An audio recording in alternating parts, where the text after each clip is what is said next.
안녕하세요. 화운중학교 여러분, 사회선생님입니다. 우리가 코로나 때문에 또 2학기 때 이렇게 갑자기 온라인 수업을 하게 되었는데요.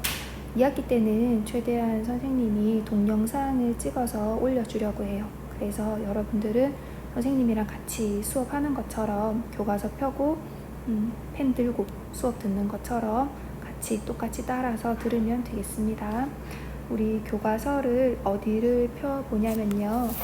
우리 2학기 때 8단원 내용부터 한다고 했죠. 근데 지금 8단원에 138쪽부터 140쪽까지의 내용을 월요일에 수업이 있었던 1반, 3반, 5반, 6반은 진도가 나간 상황이고요. 2반, 4반은 지금 8-1단원 내용을 안 배운 상황이에요.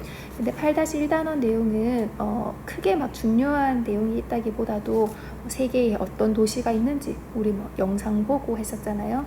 그래서 요 단원은 나중에 여러분이 학교로 왔을 때 2반, 4반은 영상을 보면서 다시 하도록 하고, 오늘은 다 같이 진도를 나가야 하기 때문에 8-2 144쪽 내용부터 수업을 하도록 하겠습니다. 자, 다들 교과서 144쪽 펴시고 펜 들고 선생님이랑 같이 수업을 하도록 할게요. 자, 144쪽에 이제 도시 구조와 도시 경관이라는 말이 나오는데, 우리 경관이라는 말 뭐였는지 다시 한번 떠올려 보세요. 경관은 우리가 어떤 지역에 눈으로 보이는 넓은 경치라고 했습니다. 즉 도시 경관이라고 하면 도시를 겉으로 봤을 때 보이는 그 모습을 생각하면 돼요.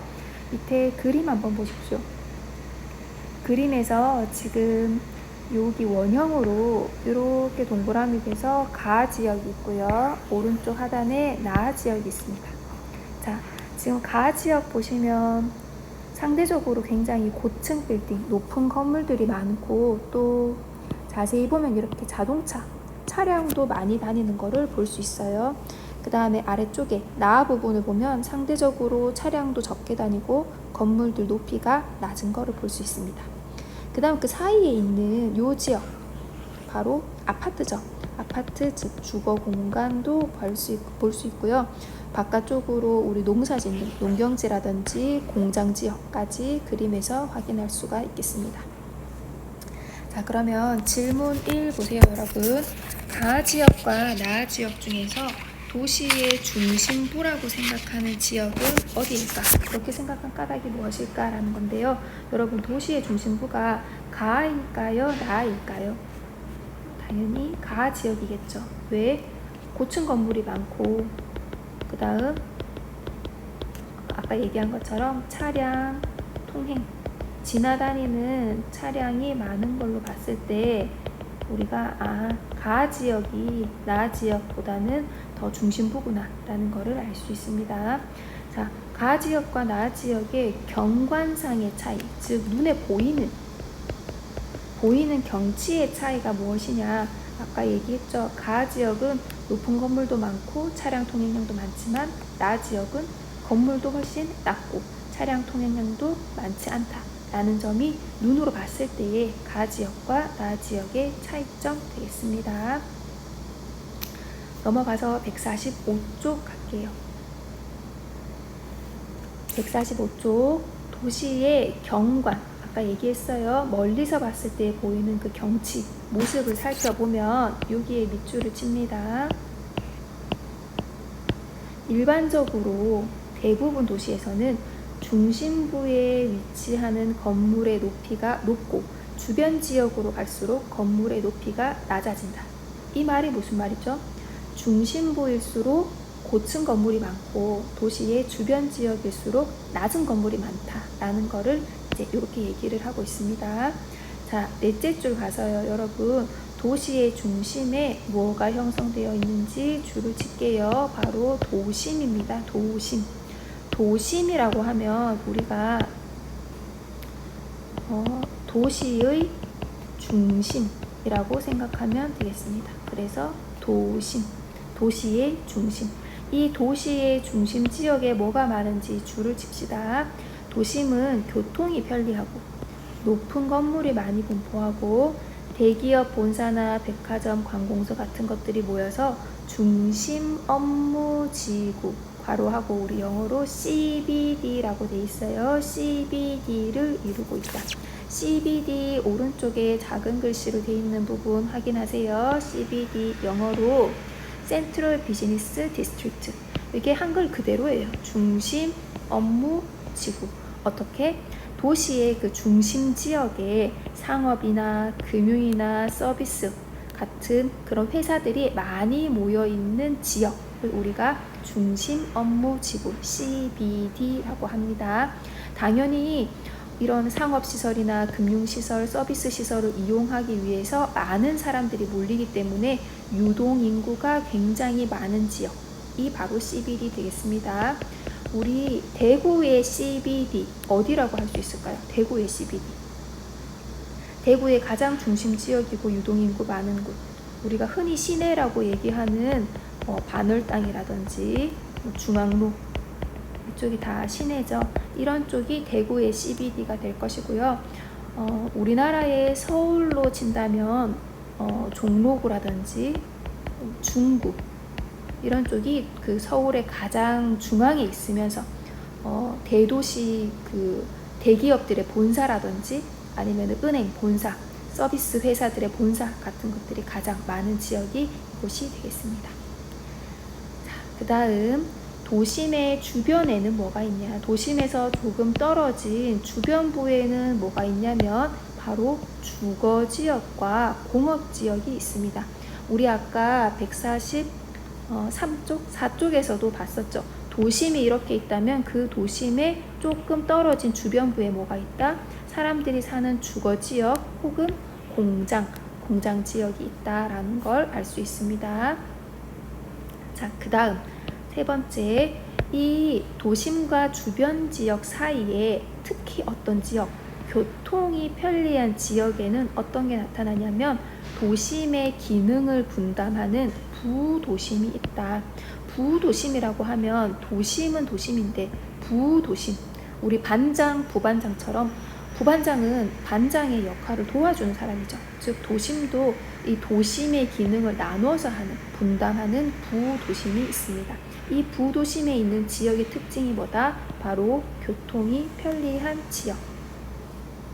마지막 네 번째 보세요. 네 번째는 일부 대도시 주변으로는 개발 제한 구역이 있다. 개발 제한 구역 밑에 적어 놓으세요, 여러분. 이거를 다른 말로 그린벨트라고 하고요. 영어로 그린벨트. 그린벨트 영어로 한번 보세요. 초록색 벨트라는 뜻이죠. 이 초록색이 의미하는 것은 바로 개발, 즉 건물이 들어서지 않은 숲과 나무, 들판 그런 것들이 있는 녹지를 말합니다. 녹지, 초록색 땅. 그렇게 초록색 땅으로 이루어진 일부 부분이 마치 벨트처럼 이루어져 있다라고 해서 그린벨트라고 해요. 밑에 사진을 보면서 한번 다시 복습을 해봅시다. 이게 지금 우리나라의 수도인 서울이에요. 서울. 여기 지나고 있는 파란색 이 부분이 바로 한강이죠. 한강. 자, 한강 위쪽으로 서울의 가장 중심 부분에 뭐가 있다? 종로. 이 종로가 바로 도심이죠. 도시의 중심. 종로에 여러분 사진 한번 보세요. 굉장히 고층 빌딩이 많고 이 고층 빌딩들이 다 뭐 하는 곳이냐? 행정, 금융, 상업 기능을 하고 있는 회사의 본사들 혹은 관공서들, 백화점들 이런 곳입니다. 바로 도심이에요. 도심에서 조금 떨어진 외곽지의 상계동 한번 보세요. 여러분 상계동의 경관이 어떻습니까? 다 아파트 단지들 많이 있는 거를 볼 수 있어요. 지역에 따라서는 이쪽에 공장이 있기도 합니다. 이쪽에 뭐 아파트 단지가 있다면 이런 외곽지에는 공장들이 들어선다는 거. 그 다음 여의도는 도심의 기능을 나누어서 하는 부도심이고요. 우리 부도심이 어떤 지역에 위치한다고 했나요? 교통이 편리한 곳. 여의도는 기차역도 지나가고 지하철도 지나가는 굉장히 교통의 요지 중에 한 군데예요. 이 부도심은 도심의 기능과 역할을 나눠서 하기 때문에 아까 도심지에 있었던 행정이나 금융, 상업 기능들이 부도심에도 거의 대부분 있습니다. 여기도 백화점도 있고 어떤 회사들의 지부들이 많이 모여 있는 곳이 바로 부도심입니다. 내려가서 우리 라 부분 내곡동 가보면 개발 제한 구역이라고 해서 아까 얘기했죠. 그린벨트예요. 여기는 지금 건물들이 하나도 없이 그냥 이렇게 풀이 무성하게 있는 모습을 볼 수 있어요. 이런 그린벨트를 굳이 지정해 놓는 이유가 뭐냐? 이 이유를 꼭 기억해 두세요, 여러분. 이걸 만들어 놓지 않으면 도시가 계속해서 점점 이렇게 커진단 말이에요. 그런 무분별한 팽창을 막기 위해서 그린벨트를 설정을 해 놓는다. 그러니까 이쪽은 개발하지 말자라고 이제 딱 정해 놓는 거지. 그 다음 주변 지역의 조화로운 발전을 위해서 개발 제한 구역을 설정한다라고 되어 있습니다. 밑에 질문 볼게요. 가 지역과 다 지역의 경관상의 특징이 무엇이냐? 우리 경관상의 특징이라고 하면 눈으로 보이는 경치의 특징이 뭐가 다르냐라는 겁니다. 가 지역은 우리 아까 봤던 종로, 즉 도심이었고요. 다 지역은 상계동, 아파트가 많았던 주거지역이었습니다. 자, 가 지역과 다 지역의 경관상의 특징, 눈으로 봤을 때 어떤 게 다르냐? 가 지역은 뭐가 많았죠? 고층 빌딩이 많았죠. 고층 빌딩이 많았다면 다 지역에서는 뭐가 많았다? 바로 대규모 아파트 단지, 아파트들이 굉장히 많았다는 것을 볼 수 있습니다. 그 다음 2번, 가와 나 지역의 기능과 위치상의 특징을 비교해 보래요. 가 지역은 우리 아까 도심이었고요. 나 지역은 부도심이었습니다. 도심과 부도심의 기능을 뭐가 다르냐라고 한다면 가 지역은 아까 얘기한 것처럼 대기업 본사라든지 혹은 뭐 금융이라든지 혹은 관공서 이런 것들이 보통 이 가 지역, 도심 지역에 있다고 했고 이런 것들을 분담하고 있는 곳이 바로 나 지역이었죠. 즉 하는 일은 비슷하다, 비슷한데 좀 더 메인이 바로 가 지역이다 라는 거고요. 위치상 특징 얘기를 하자면 가는 도시의 한가운데에 있어요. 중심부에. 근데 나는 아까 우리 여기 여의도 봤을 때도 알 수 있듯이 중심부보다는 조금 더 떨어진 곳에, 그 다음에 도심은 하나지만 부도심은 여의도 말고도 여러 군데에 있을 수 있어. 우리 뭐 서울의 여기 신촌이라든지 강남이라든지 이런 부분들, 부도심은 여러 개 있을 수 있습니다. 특히 어떤 지역에 교통이 편리한 곳에 여러 개 있을 수 있습니다. 만약에 도시가 작다면 중심부에 도심이 있고 부도심이 뭐 없을 수도 있고 적을 수 있지만 도시가 굉장히 크다면 부도심이 여러 개 있을 수 있다는 점. 자, 그 다음 3번 라 그린벨트예요. 개발 제한 구역. 이 개발 제한 구역을 설정하지 않으면 어떤 문제점이 발생할 수 있냐? 아까 우리 여기 위에서 봤었습니다. 초록색으로 지금 형광펜 줄쳐놓은 부분, 그린벨트가 없다면 도시가 너무 무질서하게 커질 수 있다는 점. 무질서하게 팽창할 수 있다. 그린벨트가 없다면. 그 다음 또 그린벨트가 없다면 이런 숲이나 나무, 이런 들판 같은 공간이 너무 없을 수 있어요. 그러니까 사람들이 살려면 공원 같은 곳도 있어야 사람들이 뭐 운동도 하고 좀 쉴 수도 있는데 이런 녹지 공간을 확보하기가 어려울 수 있습니다.